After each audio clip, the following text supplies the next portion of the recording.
Hello guys, and welcome back to another Satisfactory super efficient build guide, and this time we're going to be looking at some more alternative recipes. In our last episode we covered the alternative recipes for reinforced iron plates as well as the vanilla one. So here we have the stitched reinforced iron plates, we also covered the bolted iron plates and the adhered iron plates as well. So if you do want to check that video out, I'll put a link above for you. But today we're going to be covering rotors. And whilst we're at it, also the two stator recipes. The first layout that we are going to be covering is the vanilla recipe, and we're going to do 8 rotors per minute. However, later on we will be covering other recipes, the alternative ones, and some of these may require alternative recipes within themselves. If that happens, I will show you the recipe. For example, here with the steel screws. I am hoping eventually, long term, that each of the recipes will be covered to some degree in this series. And each of these layouts that you do see will be put onto satisfactorytips.com as screenshots and layouts so that you can easily break them down without having to rewatch the video. Unless you want to, of course. With that out the way, let's get straight into it. I personally quite like the vanilla recipe for the rotors because it's pretty easy to set up. With 90 iron ore per minute, you can easily produce 8 rotors at 100% efficiency. However, one thing to bear in mind is that you are going to be producing screws, which may be difficult for you early game to manage. Basically, we're going to have 90 ore go to 3 smelters, which you can see on the bottom lower left, which is why I've written 300% efficient iron ingots here. These will then head to 6 constructors. Now these constructors will all be set to iron rods. You can see how the smelters split the resources into 2 sections, 2 constructors each, and you can also see how we're splitting the iron rods on the other side. For this section, we're going to have to split 40 iron rods to one side and 50 to the other, with us producing a total of 90 iron rods per minute. So the first 40, you can see, are done with 2 constructors merging, that's these ones here, and then the third constructor on the right is splitting 2 of the outputs to the left mergers. This will result in a 15-15 and a 10 split in this side of the layout, with the other 5 and then the 45 from the other 3 constructors heading to the other part of this layout.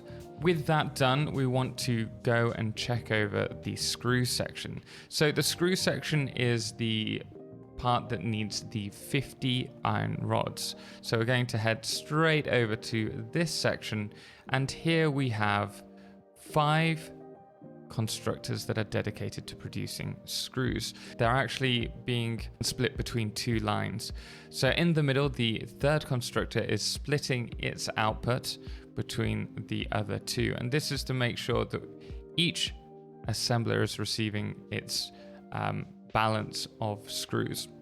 You can also see how we're using the elevators to take the resources across to the assembler. And I've tried to make this clear by placing the 2 green foundations down so that you know there's something a little bit special going on there. Another thing that's really important to point out here is that these are merging 40, 80, and then 20, so 100 screws on each of these 2 lines here. So it's important to have these as Mark II belts. Looking over the whole layout, you can see how the first 40 iron rods then go all the way to the assemblers and then split into the 2 of them. And these 2 assemblers are producing rotors at 100% clock speed, this is the vanilla recipe, and then depositing them into a container. The problem with this layout, I feel, is that when you start off Satisfactory, we don't have access to very high tier belts, which means we're being throttled by our ability to produce screws too fast for the belts. This makes it difficult to scale up at earlier stages of the game, but by all means, it's a pretty easy layout to do. The next recipe we're going to cover is the copper rotor, and we're actually going to produce 45 per minute because this is an easy way to make it efficient. However, it is a larger build and it's also more geared up to late game because we are going to be using tier 5 belts. And to keep this particular layout clean, we are going to be using the steel screw alternative recipe, so you will need to be producing steel for this. This layout's going to require 60 coal, 60 iron ore, and 180 copper. And we will also be making use of overclocking, so you may need a power shard unless you want to double the foundries up. This particular recipe is a lot less power intensive versus the others, and the other thing to bear in mind is that you're going to be producing more per minute based on the assemblers than any other rotor recipe. So this might be what you want to use if you're trying to do a larger factory. The first thing to do for this build is to place down a foundry leading into a constructor. Select the recipe of steel ingot, and then we're going to overclock this to 133%, or better yet, 60 per minute. From here, the steel ingots will run into a constructor and be running steel beams. These then run into 3 constructors, which are going to be using the steel screw recipe. Now at this point, bear in mind that the screws are going to be produced at 260 per minute. So this particular belt will be running 780 items per minute. So you will have to use a Mark V belt. These will then run directly into 4 assemblers, which are producing the copper rotors. Before we finish this build, we do now need to sort out the copper sheets. Starting off, place 6 smelters down. These will all be set to copper, and from here we're going to move the copper ingots along to a row of 9 constructors that are going to be producing copper sheets. These copper sheets then run directly into the assemblers, and now we will be running 4 assemblers at 100% clock speed, producing a total of 45 copper rotors per minute. We're now going to be covering the steel rotors alternate recipe, which will be producing 40 rotors per minute. We are going to also link this with the vanilla recipe for stators, which you can see next to it on the right, which will be producing 40 stators per minute, which you can then combine to create motors. However, if you want each of these layouts, make sure to check out satisfactorytips.com. There will be a link to the article below so that you can check these layouts yourself and easily translate them into the game.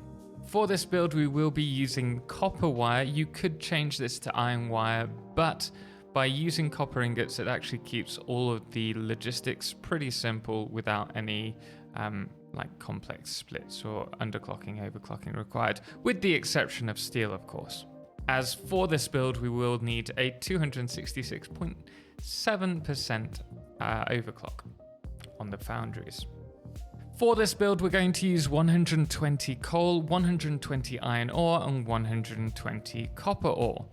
And the reason that I like the steel rotors so much is because it's the same resources that you're going to be using next to it for the stators if you're using the vanilla recipe.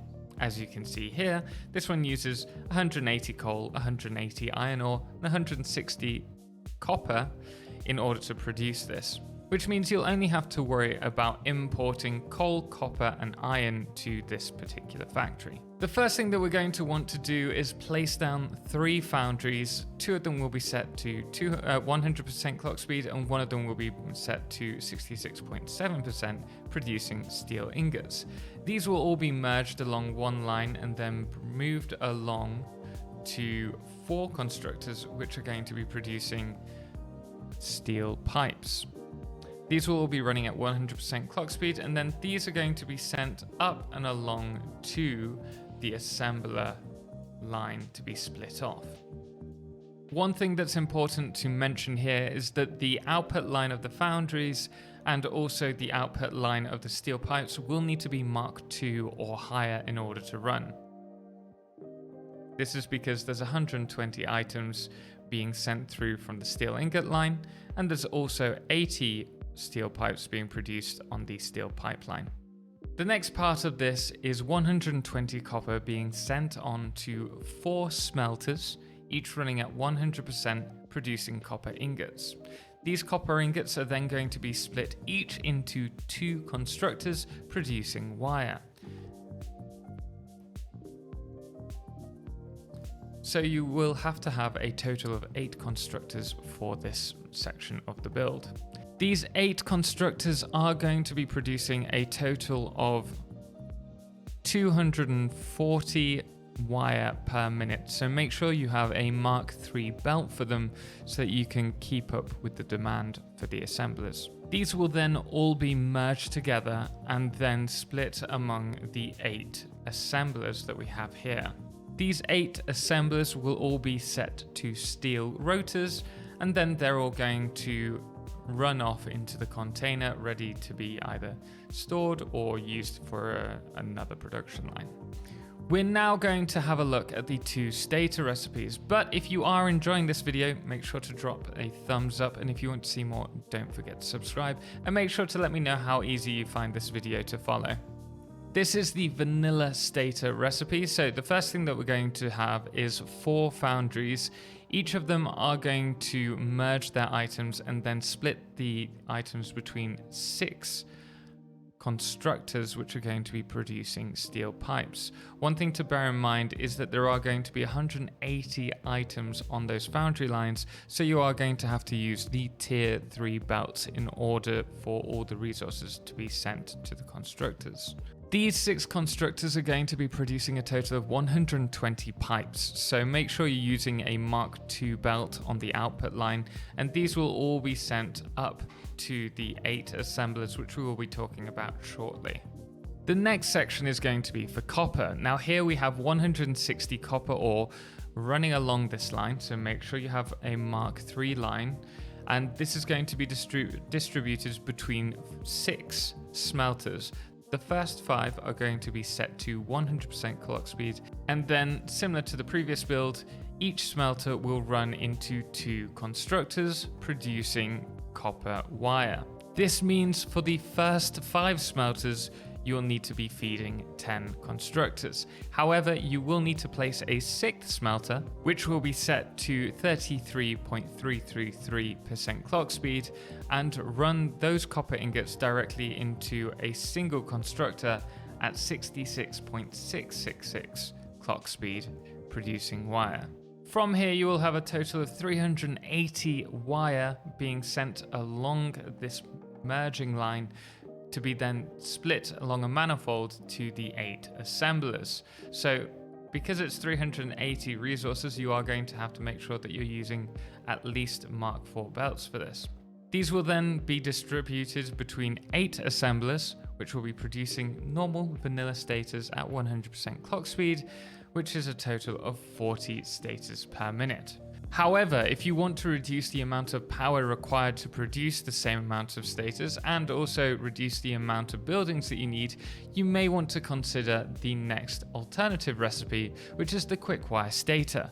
Now, the Quickwire Stator does use Caterium ore, so this is the big drawback with this recipe. You may need to use that Caterium later on, especially if you're doing rather large builds, so this may be a no-brainer and something that you do not want to use for your factory. However, if you're not making the use of all of your resources, if you're not min-maxing, then this is a perfectly reasonable build to go for to reduce that space and energy requirements. Once again, for this, you may need to use overclocking or underclocking, depending on which approach you take, and this is going to require 120 coal, 120 iron ore, and 180 Caterium ore in order to run.